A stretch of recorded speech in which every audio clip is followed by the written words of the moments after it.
Good afternoon, everyone, and welcome to this Dar America live stream, Achieving Strong Branding, How Brands Communicate in Times of Crisis, a presentation by Farah Doudou. Thank you so much for joining us. My name is Laura MacArthur, and I'm the Cultural Attaché at Dar America, which, for those of you who may not know, is the U.S. Consulate's U.S. Cultural Center located in downtown Casablanca. Since we cannot welcome members of the public to our center right now, we wanted to welcome you all to virtual programs online. We are so excited to be connecting with you all here on our Facebook page and continuing to share ideas and learning from each other. One of the things that makes these sessions so fun is that they are interactive, so please don't be shy about asking questions. Feel free to ask your questions in Arabic, English, or French. We're open to whatever language you feel most comfortable with. To begin our program, I am so excited to welcome Farah Doudou, who will be presenting on all of the ins and outs of branding. What are some of the fundamentals of branding, and how can you create a strong brand and communicate during a crisis such as the current pandemic? Farah will be answering these questions and more, and brings with her a wealth of experience in branding as the co-founder and creative director of FADA, a digital and print design agency. Welcome, Farah. We're so excited to have you here leading this discussion. Thank you, Laura. Thank you for having me. I'm looking forward. Thank you for joining us. Thank you. All right, so like you already presented, my name is Farah Doudou. I'm the co-founder with Aisha Abu Haj of FADA, a creative communication agency. So we basically work with print and digital medium, and our goal at the agency is to help businesses, big and small and big businesses, to achieve a strong branding. And that's, yeah, that's it. Laura, thank you for having me. I'm looking forward. Thank you for joining us. Thank you. Help businesses, big and small and big businesses, to achieve. And that's, yeah, that's it. Laura, thank you for having me. There might be a little bit of feedback. Are you hearing that, Farah? I'm hearing that as well, but I'm not on Facebook, so that's weird. Yeah, I think, let me just click into this. Pause for one moment. Sure. All right, try it now. All right, so it should be working now? I think so, yeah. All right, cool. So I'll just start with sharing my slides that I've made for this presentation. Perfect. So let me share my screen with you. All right. So do you see it clear, well and clear?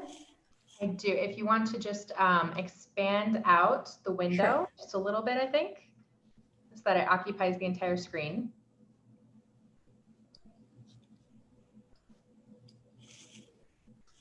Perfect. All right.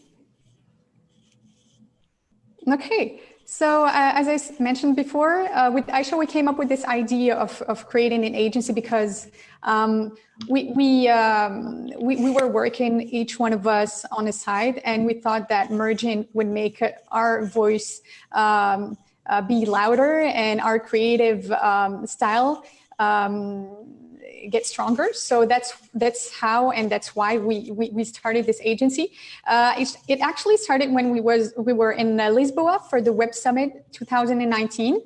We went there to meet other colleagues, potential clients, seek out new technologies in the digital world. And on our way back on the plane, we saw how we could be much more stronger if we came back to the Lisboa the next year with an actual agency and not just a freelancer, which I totally love. I mean, that lifestyle has taught us so much, but it was time for us to expand and get bigger. So it was on the plane that the decision was made. And since we were up there, we thought about FADA. Well, FADA means universe. And, you know, sky's the limit, but maybe not. So that's how it all came together.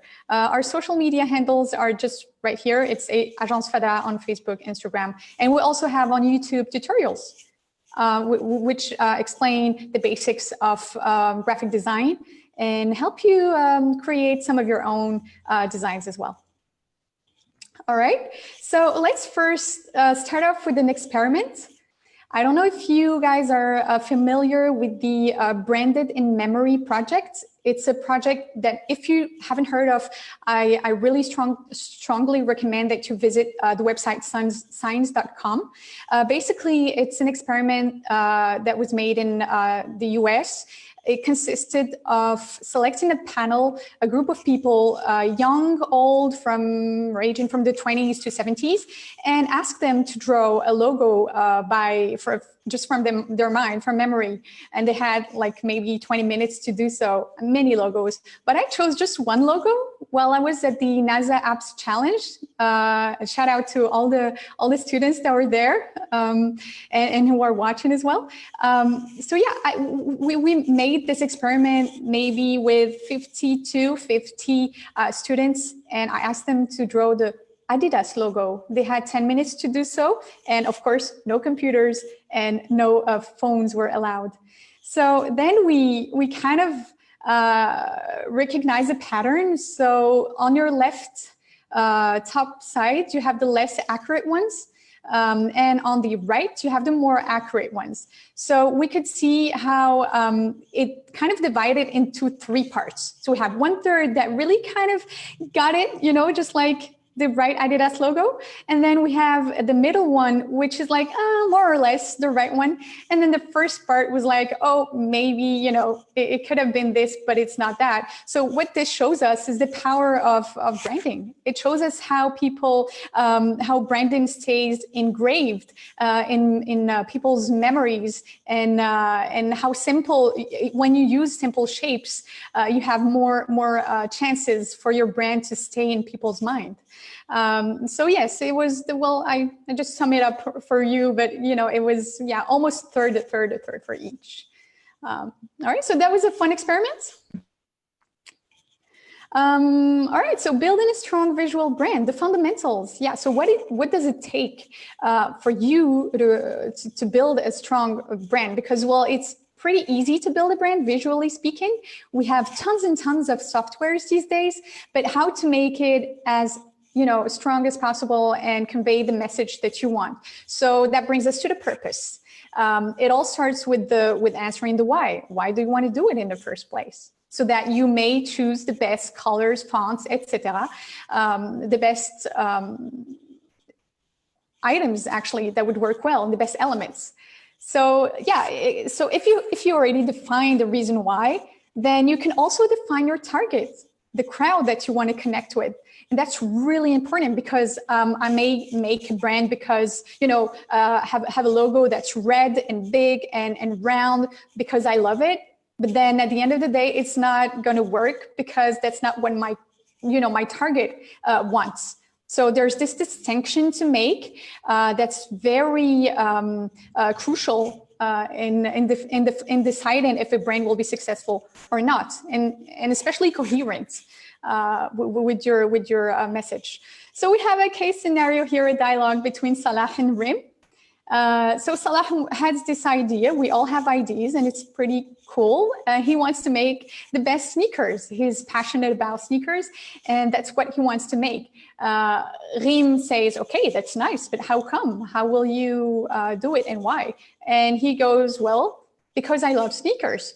That's great. That's a great first start.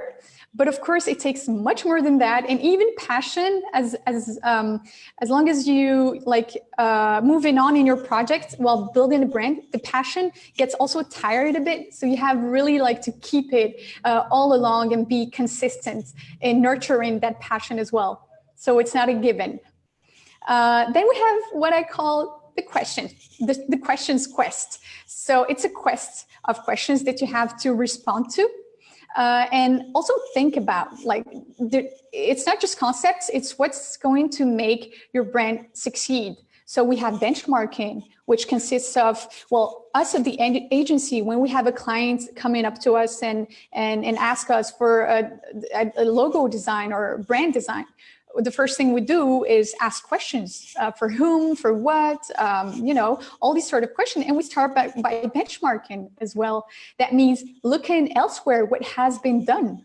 Either it's local or international. We need to make sure that other people who have communicated this way, well, we don't do the same as they've done so that we can make a difference. And then we have, of course, the target, as I've cited precedently. So whether you're talking to babies or young adults, students, seniors, that all makes a difference in your logo, in your visual identity. Of course, we have the market. Does it exist? You know, the need for your brand, does it really exist? Will it be like, will it talk to the market? If no, if there's a niche, well, you have also to try to reach that niche as well. So that's an extra effort if the need is not there in the first place. Of course, we have culture. So culture means that yellow in Morocco is not what is yellow in Thailand. So we don't have the same views regarding color. And that also is really, really important for you to take into consideration so that you don't make a faux pas and make people run away. And then, of course, we have the distinction between local and international. We have to take into account that what works in Morocco will not necessarily work in New Zealand. And that's something that happened to me personally. When I came to Morocco 4 years ago, I used to live in Canada for a while, studied and worked there. So I came as a freelancer and I wanted to expand as a freelancer in Morocco, but I had the same communication strategy that I used in Canada and it didn't work. And at first I was like, well, how come? But then I studied the colors, I studied the naming. Also the naming is very important. So then I made a few adjustments and I've seen the result. So adapt yourself, adapt your brand to who you're talking to.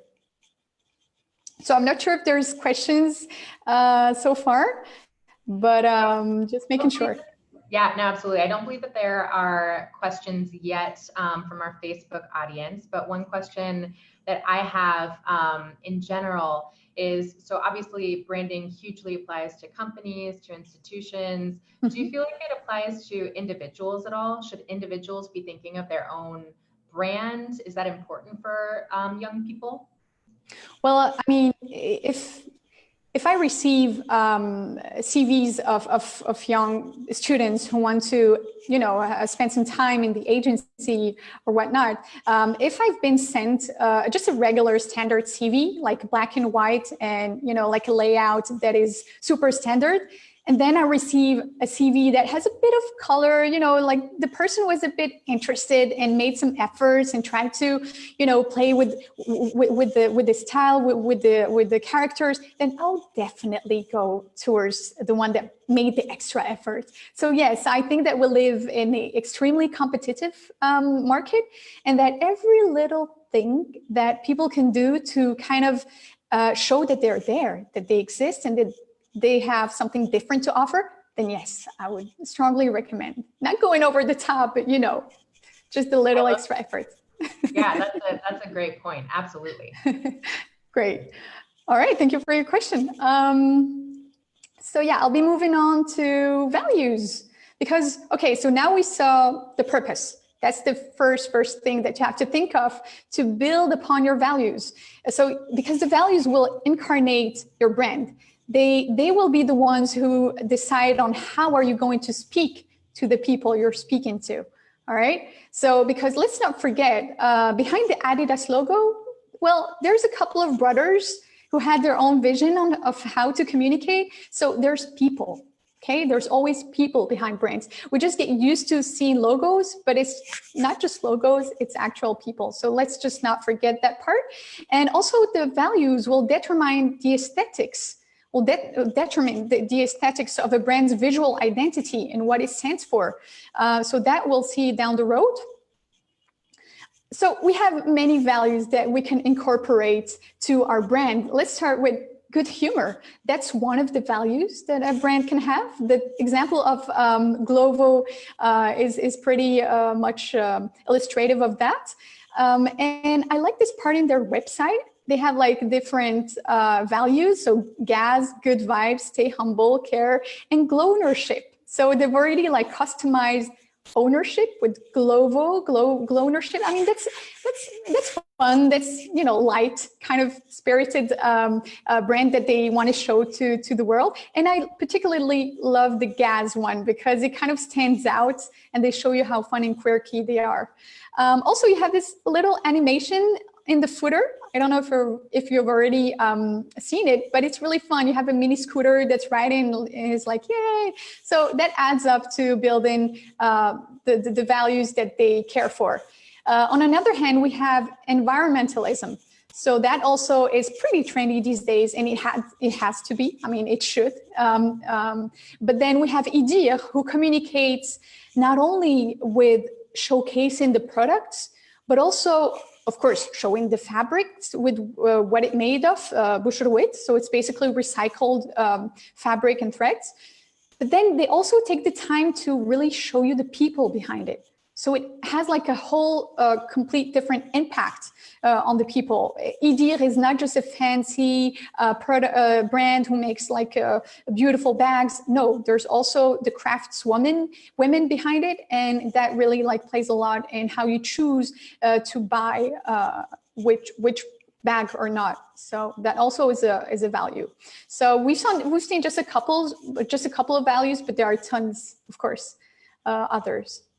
All right, so now we're going into the more technical aspects of building a brand. We saw the philosophical aspect, if you may, but then now we're stepping into shapes. So shapes, I like to call it shaping a wordless statement, because shapes do actually talk, but then they're not text. So it's like they have their way of communicating ideas. We have two main categories: the circular, which represent flexibility. We can see it here. It's pretty flexible. The flow as well, the movement. It's organic, it's wild, it's dynamic. And also it's shaped as our planet Earth. So it's moving, it's dynamic, all right? So if you want to go into maybe a sports brand or something that has a lot of movement in it, then you know you have to start with something circular as a base for your visual identity. And of course, you have the angular. So the angular will be you'll see it more often for bank logos or anything that has to deal with insurance or trust, because, well, square for the humans, unconsciously, it brings us to a house. So when you're in a house, you feel secured, you have a roof over your head. So that's a bit how it works. Precision, of course, success, where you have a pyramid that shows you to the top, direct, control, etc. So these are like the two main basis, if you want, the foundation of your brand. And of course, we can play with those basic shapes. We can fill them. So if we fill them, then the shape takes more of a presence. The presence of the shape becomes more emphasized, right? But then if we empty them, then we can, maybe focus more on the text that's inside of the outline shapes. So yeah, we have, just to recap, the circular, angular, filled, and empty. Okay, that's really the basic shapes.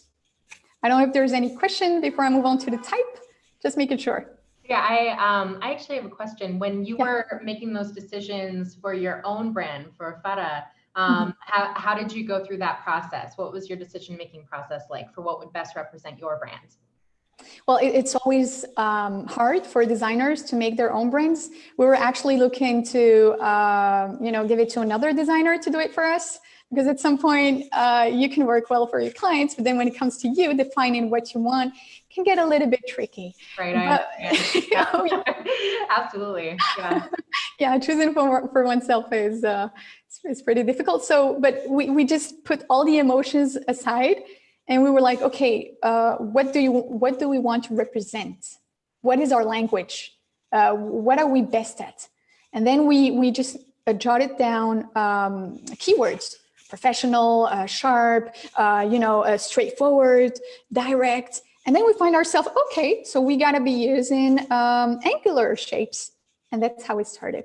And then regarding the colors, it then came to, we want something like unisex that doesn't represent a certain gender. That could be like it could talk to anyone. It's not because we're two girls or two women that, you know, it has to be pink and flowery. So we also thought about really our target, which is more institutional, corporations, etc. So we had to speak their language. Well, thanks for sharing that. It's really interesting to hear about your creative process. Oh, thank you. All right, so moving on to the type, expressing a mood, and we're going to see it right now.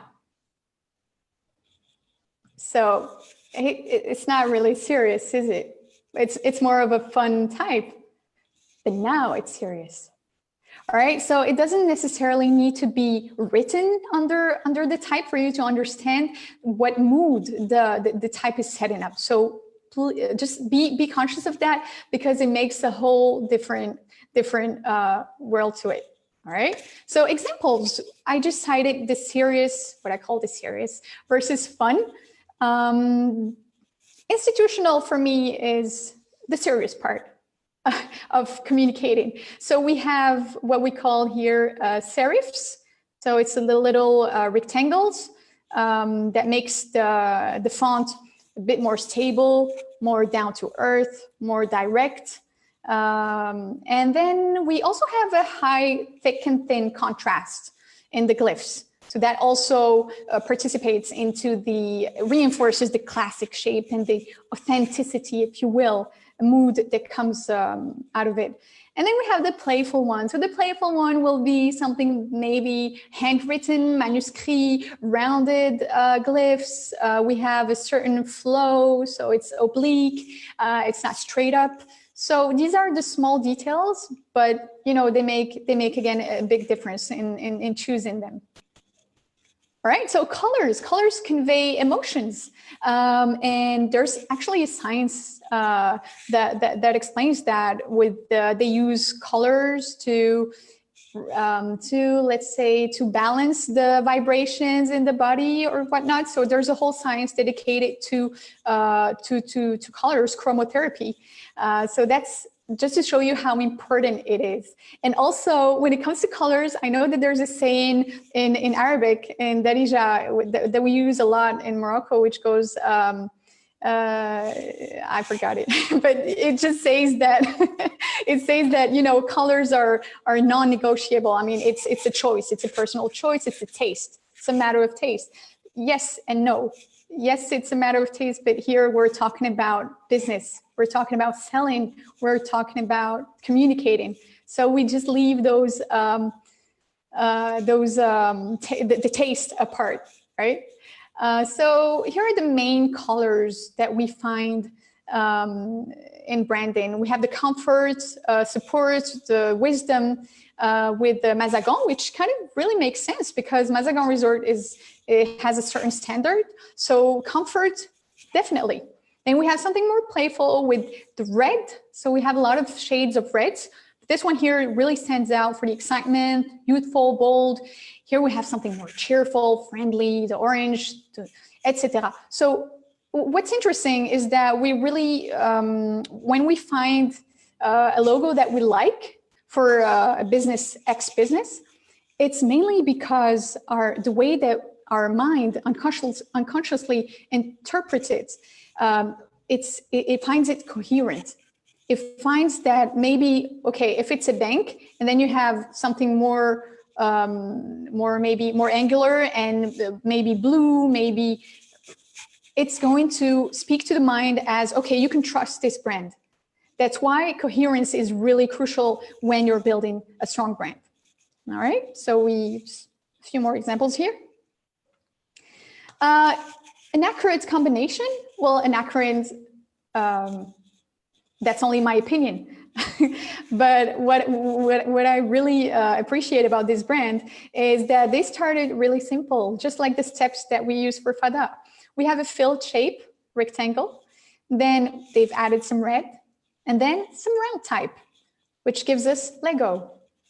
And I just love this logo so much because it really gives us the impression of a structured activity, but at the same time it's dynamic and it's playful and fun with the round glyphs. So in other terms, what I see when I see the logo of Lego is a controlled way of playing. And that is, in my opinion, a successful brand construction there. All right, so that was for the first part. If you guys have any question, or Laura, or another question, other than Lego, which is such a wonderful brand, who doesn't love Legos? Are there other brands that, from a design perspective, have really inspired you and inspired the way that you think about design work?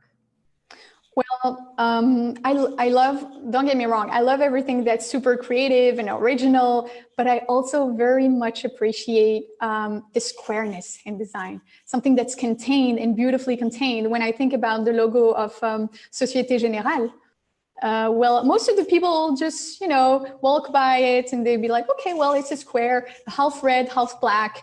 Yeah, well, whatever, it's a bank. But for me, that is a beautiful, beautiful logo because it's so elegant and slick. Yes, it's only a square, but the way it's combined and the simplicity also of it makes it so much elegant without like getting all crazy. And so, yeah, I'm more into the controlled kind of fun in logos. That's how we got inspired also for FADA. Yeah, I like that. Design and fun within constraints. Exactly. Yeah, very cool. Awesome. All right, so now we're going to be talking about communicating through branding in times of crisis. So these slides were a bit hard for me to make because I had to contain myself. We were just talking about it. Contain myself in just branding, but there's so much more to say in the marketing aspect of it. Maybe I could do it in another slide sometimes. But yeah, I mean, the way brands have communicated these days is unprecedented. We never really saw this much businesses communicate all at once over the same topic. So there's a lot to learn from that. In the case of COVID, well, it was a challenging, well, of course, health-wise, it is still challenging these days. But communication-wise, because, I mean, companies in general have a calendar that is set for the way they communicate during maybe even a year for big companies. And they've already have pre-scheduled campaigns. So you may have a product launch that's already scheduled. You may have some sort of big event in your company. There's a lot of things. So when COVID hit, all those things, all those actions, all those strategies had to be pushed aside and rapidly taken analyzing what's going on now and what the people need now, and then build something as fast as possible and put it out there. So it's a huge challenge, not only for big businesses, because big businesses in general have a lot of third parties that need to sign on every marketing action that you do, because there's other people who are putting their money into your company, but also for small companies. I mean, in our case at FADA, when COVID hit, we had a tons of things that were already also pre-scheduled. And then we find ourselves with no more clients, like overnight. And then we had to find a new market. So we kind of switched everything we knew to do to something that we have to learn and talk fast. So that's the challenge I'm talking about. In the food industry, we saw a lot of efforts, because McDonald's, for instance, or Burger King are brands who communicate a lot with their customers through friendly messages, toys, games, etc. So we're used to hearing from them. We're used to being entertained by these brands. So it was extra pressure on these guys here to kind of keep their communication consistent during the crisis and come up with something creative. So in the case of Burger King, what's interesting about their logo and brand is that, well, they couldn't afford the 2 arches that McDonald's did with the social distancing, because, well, if you see their logo, it's a bit complex. What would you distance here? You may kind of touch into the integrity of the logo. And that's kind of, that could convey a negative sentiment to the customers. So instead, they went really the smart way, and they've tweaked the slogan, the baseline. So instead of home of the Whooper, stay home, and they just like, boom, erased the off the Whooper, which is a bold move in itself for a brand to do that. It may not be like a lot for us, but for them, it's truly a bold move. And then we had the automobile industry. Well, they knew a big downfall. I mean, their sales really dropped significantly. So they really had to maintain their, they had to have a voice in this and to show people that they still exist and that they will exist after the crisis, and that it's okay to buy cars as soon as this is over, in general, like to kind of resume this. But it's also very smart for Audi, the way that the circles were distanced, and the Mercedes-Benz, well, again, it's a bit like the Burger King's logo. If you take apart the kind of arrows here, it would maybe be too much deconstructed. And although these are, what you're seeing here are temporary revamping, so they're not here to stay. It's just like a flash communication that they've used only in social media. So it's for a relatively young target, young adults, but still, some brands just kind of, protected their logo. No, we're not going to fall in this game. It might be too risky. It might be ingrained in people's memories. And that could also work on, like, have an impact on the trust of the customers regarding that brand. So this also, again, it might not seem like a big move, but it's a smart one for Mercedes-Benz. All right, so that's the part where we're going to talk about the Black Lives Matter movement. But before that, if there's any question, of course, I will be glad to answer. There is one from Rabbi Mohammed on our Facebook page. What are your social and pedagogical engagements that you made during this difficult time? Oh yeah, that's a smart question, because actually I'm more of the pedagogical person in FADA, and Aisha is the artist one. That's wild and woohoo. So we kind of complete each other, and for that we found a really, really great product to be given away for the kids and for the parents who were like submerged during the crisis. They were submerged with homeworks, but not a lot of fun going on. So we kind of made these small, fun books for kids with crosswords, colors, a coloring page, a game, etc. And it was like every Sunday. Well, it's still going on actually. So we've made 10 of them each Sunday. And the next Sunday, of course, it will be there again. And we just share it into the parents groups. And it's been working so good. So far, so good. That's fantastic. Thank you. I love that during this pandemic, everyone is coming together and contributing the skills that they have to be able to serve their communities in whatever way they can. That's really cool. Absolutely. Absolutely. It's a moment where you have to give back. So yeah.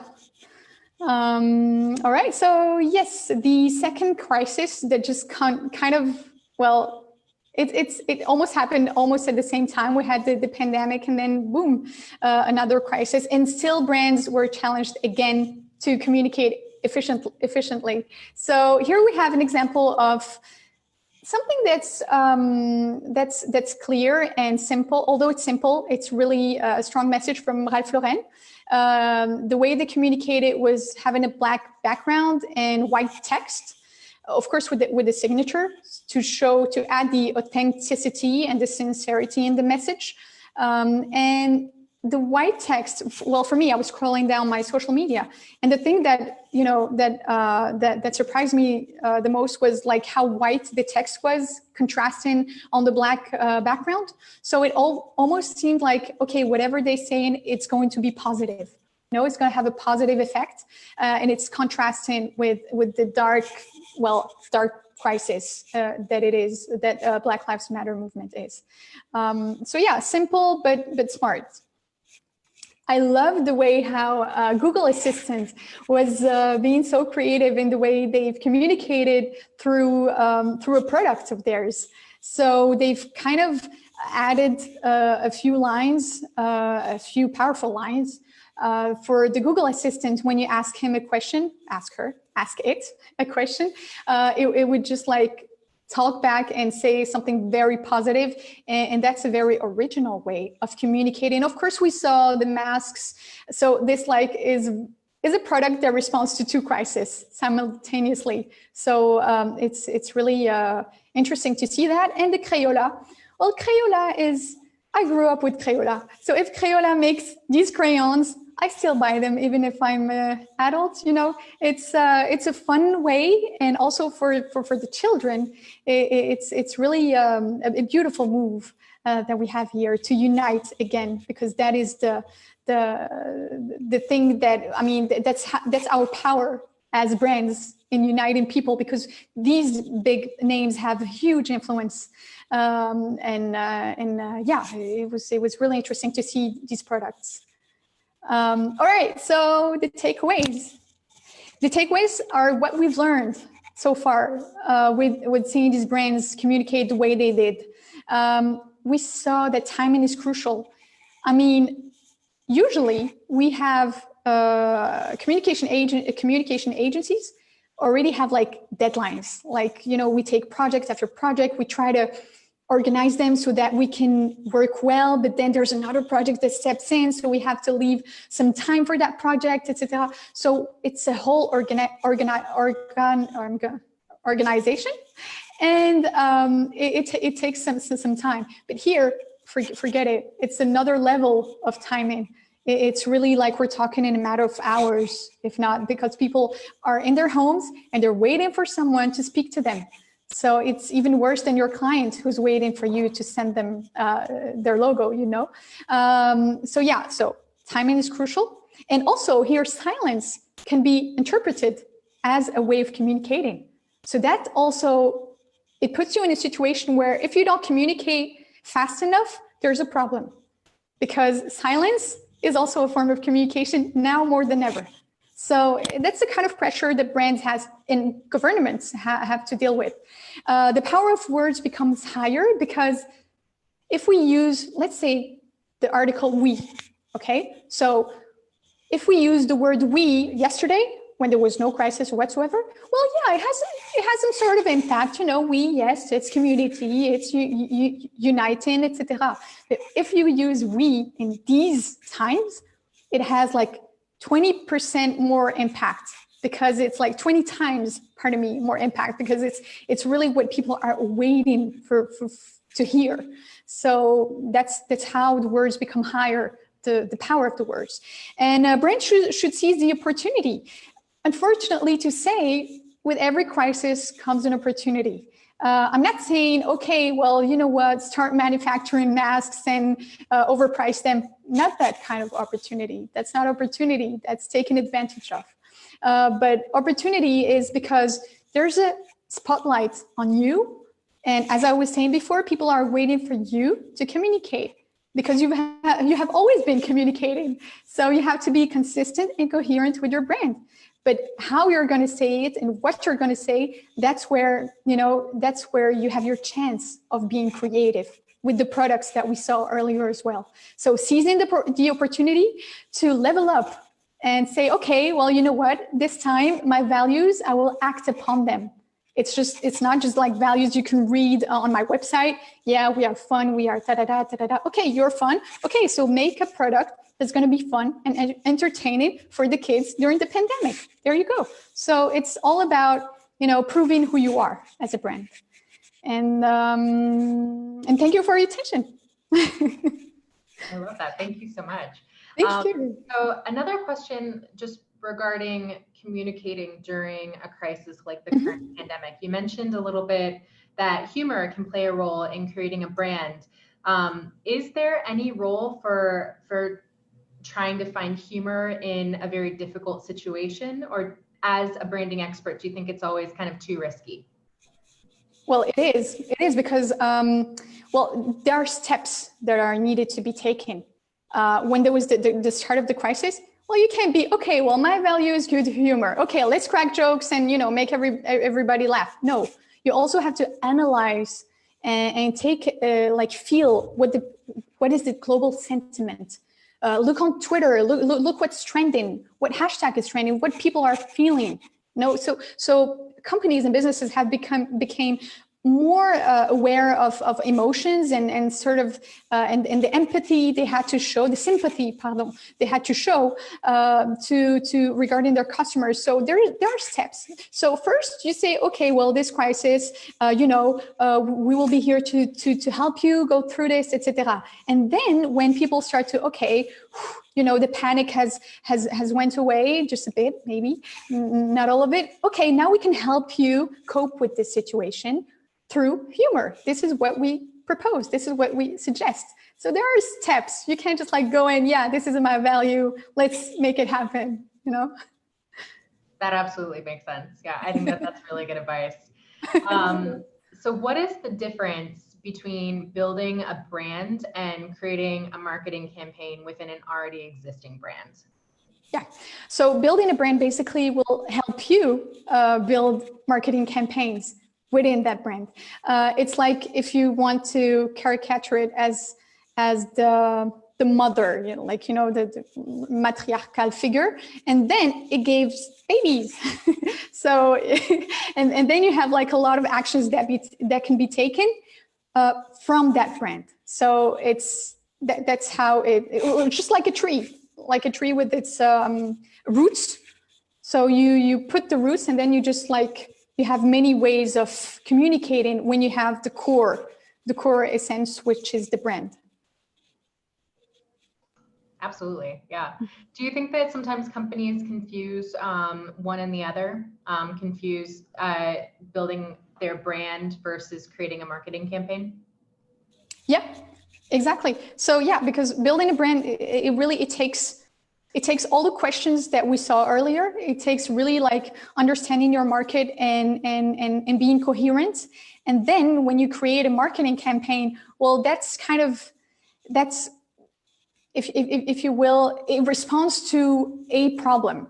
So it's not the brand that needs to respond directly to the problem, but the marketing campaign comes in to either promote a product or talk about something or bring awareness. So you can have all sorts of campaigns within the same brand, but to not confuse people, to not confuse your customers, is that you have to keep this a color code, or the guidelines should be respected, whatever they are. If it's the color code, if it's type that you have to respect, you just have to respect it, and then so that we know this is coming from the brand X.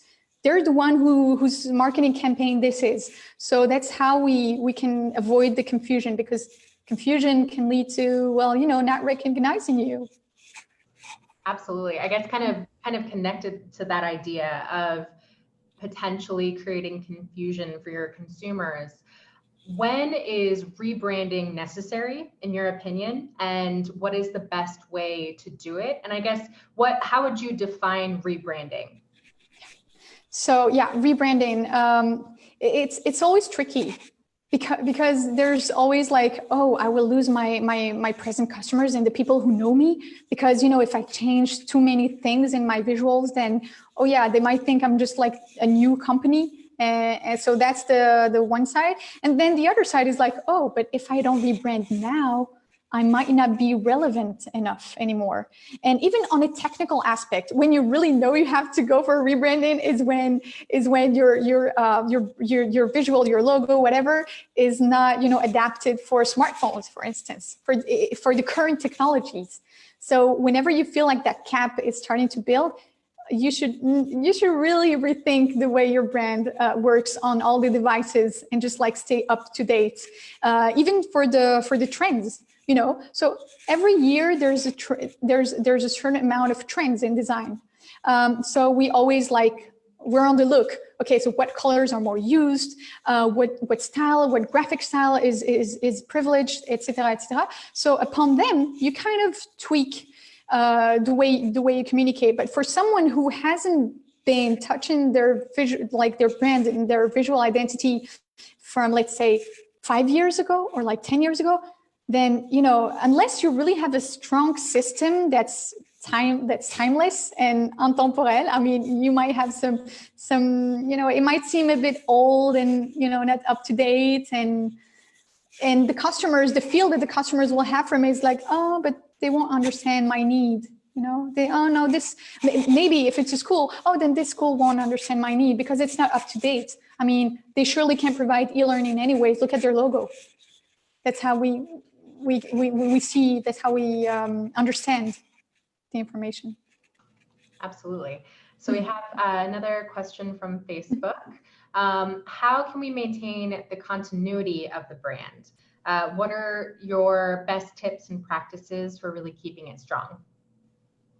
Yeah. So first off, if you're not passionate enough about your brand, then just sit back and let someone else take that role, because it takes a strong amount of leadership to kind of stay focused on one way of doing it. Okay, so it's not, okay, well, today I really like this, we're going to communicate this way. And then the next day, oh, you know what, I woke up a bit fuzzy, then no, this might not work after all. No. We're really like, if you can't do it, let someone else do it. Just preserve that coherence, because that's what's going to make your brand live the longer. And also maybe some of you things that we do at FADA to preserve that is, from the get-go, we started setting up guidelines, how-tos, when to do what. We have in our drive all sorts of documentation about, okay, in this case, if you want to put up this document, well, you have to do it this way and this way. It's pretty much like guidelines, but also for any other action. That means that not only for our branding, but for the way we really communicate, how the emails are written, what signature is used. So if you have already all that documentation in place, then you can be sure that, okay, even if you hire new people that are not aware with the way you communicate, we all have the same way of doing it. Here are the documents, boom, you just get a read and then you just apply, and it's going to be the same all over and all the way. Yeah, those are absolutely very good tips.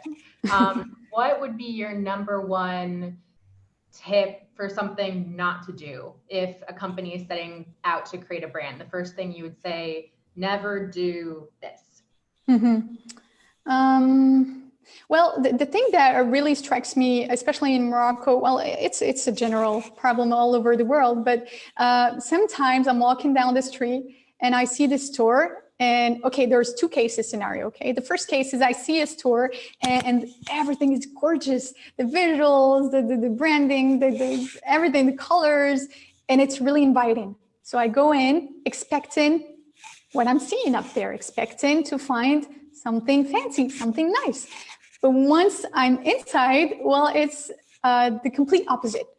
So it's not coherent even in the products. So the products that you're selling me is not coherent with the way you communicate with me. So that's something that you should stay aware of and like kind of, take into consideration when you're building a brand.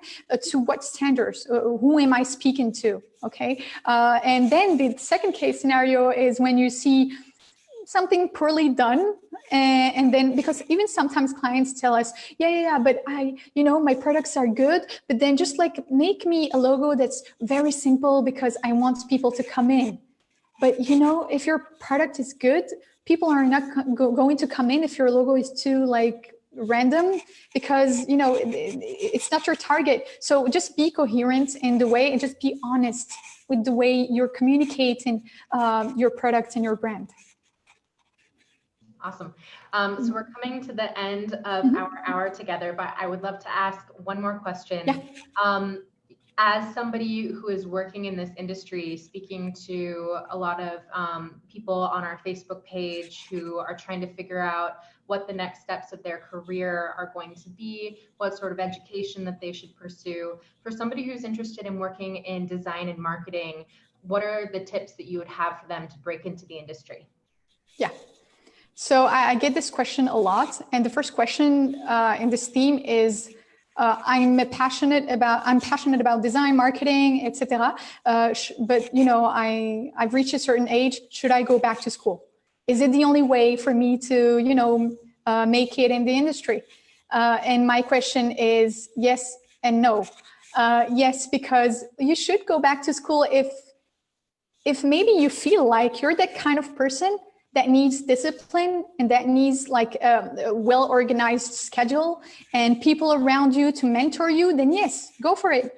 But then no, because you can become a designer, a marketer with all the resources online. There's even like some free resources that are extremely well made. It's not because it's free, then it's not because it's free. It doesn't mean that the content is of poor quality. Of course not. But there's a lot of even schools that or agencies that have this content that you could learn from and demanding for internships. If you're really passionate, then people will say yes. I don't see why they say no. I mean, for me personally, I would, even if someone hasn't studied, but I see that that's what he wants or she wants to do, then yes. But yeah, I mean, just going back to the question, yes and no. So if you see yourself doing it on your own, go for it. If you need someone around you and teammates and that social situation and environment, then go to school. Yeah, sure.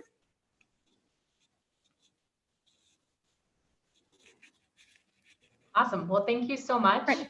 And I want to just thank you, Farah, for hosting that excellent discussion, and to everyone who joined us for the Dar America virtual program. I think that branding is, of course, such an important topic for so many sectors, from private enterprise to education to government. And of course, learning how to effectively communicate as a brand during a crisis is more important now than ever.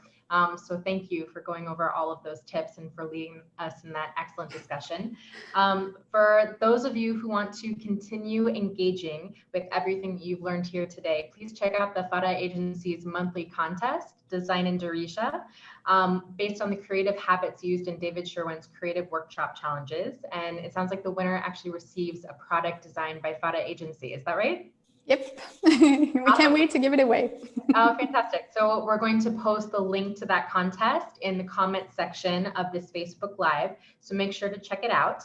To all of our audience, please continue to stay tuned to our Dar America Facebook page for more online virtual programs, and keep commenting and messaging us to let us know the types of programs that you really want to see. And see you all next time. Thank you so much for joining. Thank you for having me. Thank you.